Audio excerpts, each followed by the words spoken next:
Thank you, previous speakers, for setting the context and enlightening us about newer molecules, newer particles.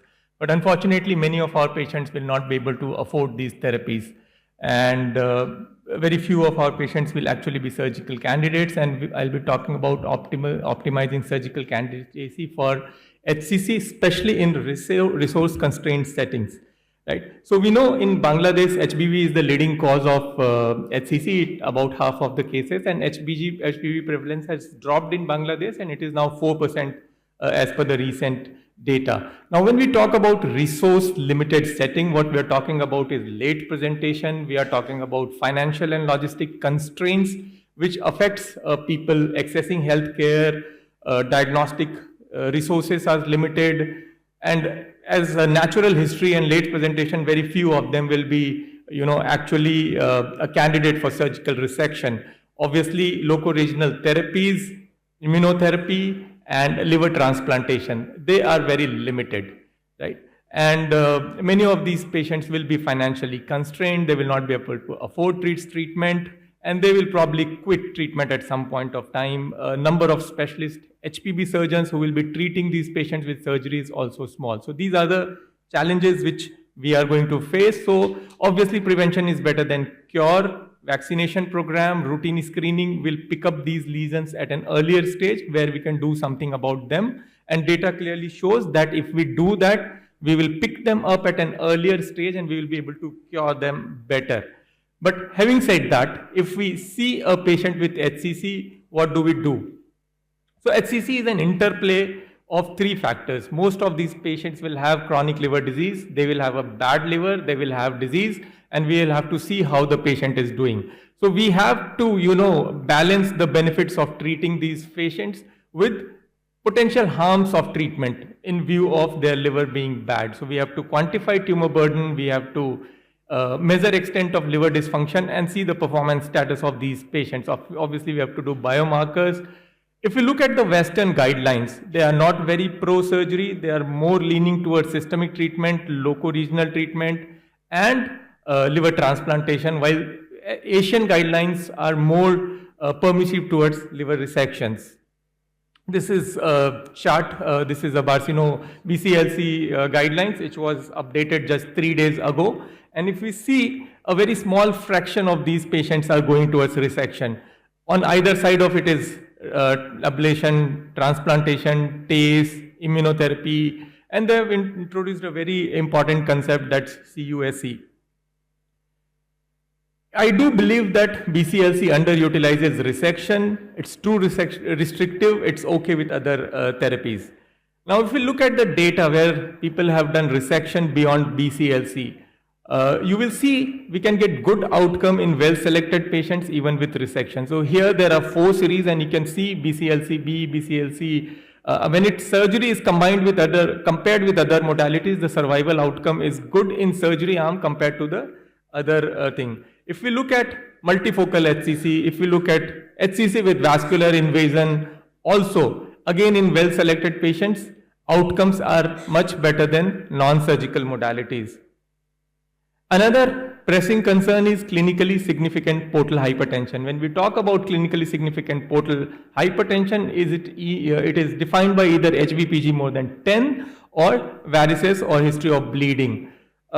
Generally, liver resection is considered a contraindication in patients with CSPH. But if you look at the series where well-compensated cirrhotic patients were operated, they did well. And if they were operated with a minimally invasive approach, they did very well, right? And when we look at the 5-year survival and recurrence-free survival of these patients, that's almost 55%. That's kind of unheard of with any loco-regional or systemic treatment. So the point here I'm trying to make is that surgery should not be thrown out the window. Surgery is a very good modality for treating these patients if we select our patients well, right? I can show you example of a case. This is a 60-year-old gentleman. He had HCC with clinically significant portal hypertension, grade 2 esophageal varices, but otherwise he had good performance status. His child score was good, and we decided to do a right hepatectomy, and he did well. He's still doing well. This is around 6-7 years, right? So when we talk about resection for hepatocellular carcinoma, it is not the only one. We also have transplant, but it is a modality with curative potential.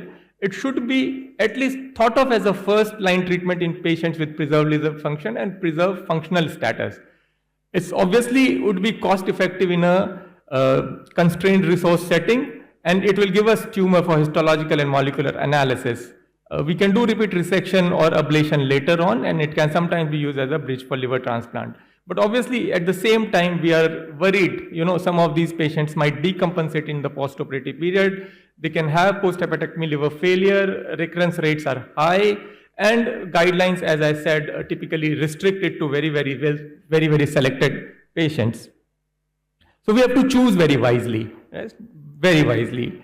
So when we look at selecting patients for resection, it's, as I said, interplay of three important concepts. That's one, patient. How is our patient doing? His PS0, PS1. How is his liver function, whether there is portal hypertension, and if we are going to operate these patients, how much functioning liver is going to remain there after the surgery. And then we have to look at the tumor. There should not be any extrahepatic disease. The tumor has to be resectable with a functioning liver parenchyma, which is going to remain.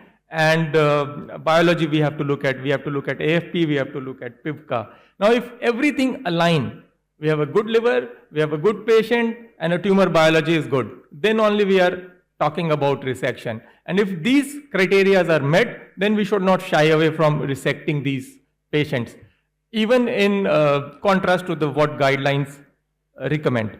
And obviously, we have to use a MDT. So when we look at the patient, we look at the age, we look at performance status, we look at extrahepatic disease, we look at comorbid illness, we optimize them, we improve their nutrition, we look at their liver function, and we all know Child-Pugh score, we know MELD score. LB score has been shown to be very good. Previous speakers has already alluded to that. And if your center has the facility of doing ICG retention at 15 minutes, that's a very good test. That is very good predictive marker. Then we can look at portal hypertension. We can do an endoscopy. There can be varices, splenomegaly, platelet count, collaterals on imaging are indirect markers. HVPG is not available in every center. If you have, fine, measure HVPG. Otherwise, you can do a non-invasive assessment. So this is a score which you can use. This is called as pH score. Cutoff is 4, and you can just calculate these parameters, and it has been shown to be as good as HVPG. So you look at portal hypertension and other parameters as I mentioned, and then you look at future liver remnant. So if you are going to do a right hepatectomy or left hepatectomy or right segmentectomy, you have to see how much liver is going to remain after that, right?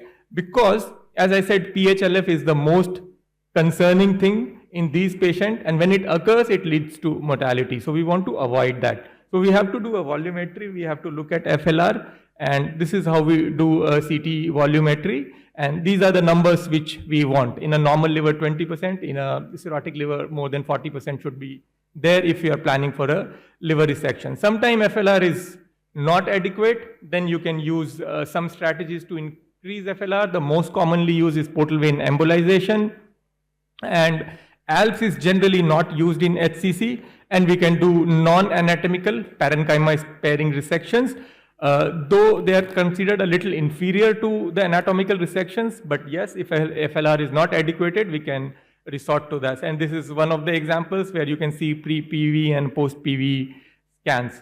When we look at technical considerations, when the tumor is resectable or not, we have to look at biology, we have to look at tumor markers, we have to look at the distribution of the lesions in the liver. They are unilobar, they are bilobar, they are generally we will not operate bilobar lesions, and up to 3 are preferred if we are planning for surgery, not more than that. If there is any vascular invasion, micro or macro, and any extrahepatic disease. The good patients are solitary tumors, no major vascular invasion, up to 3 nodules, and more than, even larger tumors can be operated if rest of the criteria are met, right? But we should also be beware of the high risk features and generally should avoid operating in those patients, and they are patients with portal hypertension, but selected patients can be operated as I showed you. Increased bilirubin, low albumin, elevated INR, elderly patients, comorbidities, HBV DNA, which is very high, and AFP, which is very high. These are poor biological markers. Obviously, we have to optimize these patients with nutrition, optimize their smoking, alcohol if there is anything, and if they are having any viral hepatitis, we have to treat for that. Right? So once we have optimized that, we have taken them up for surgery, then we have to look at principles of resection. We have to have good margin, preferably more than 1 centimeter, but if it is also small, in the interest of preserving more parenchyma, we can do that. Obviously, we have to use a low CVP anesthesia during surgery. We can use selectively Pingle. We should prefer inflow occlusion. And when it comes to parenchyma transaction, different surgeons have different preferences. We prefer CUSA. Some surgeons use harmonic scalpel. But a clamp crush technique is equally effective. And especially in a low resource setting, it should be adopted. Right?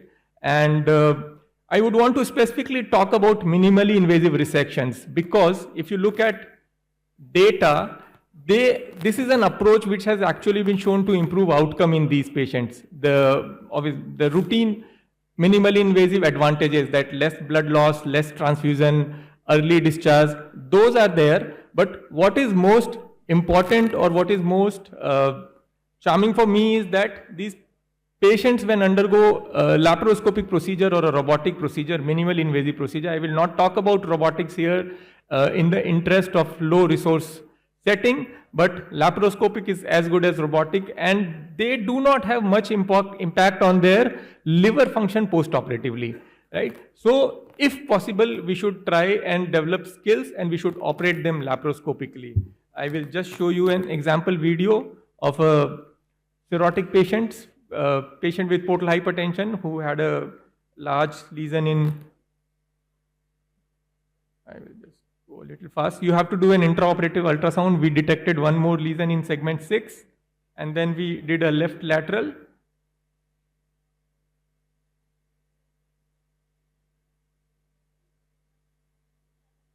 And a segment 6 lesion, non-anatomical resection. This was an HCC, and the segment 6 was a regenerative nodule. So this is standard left lateral.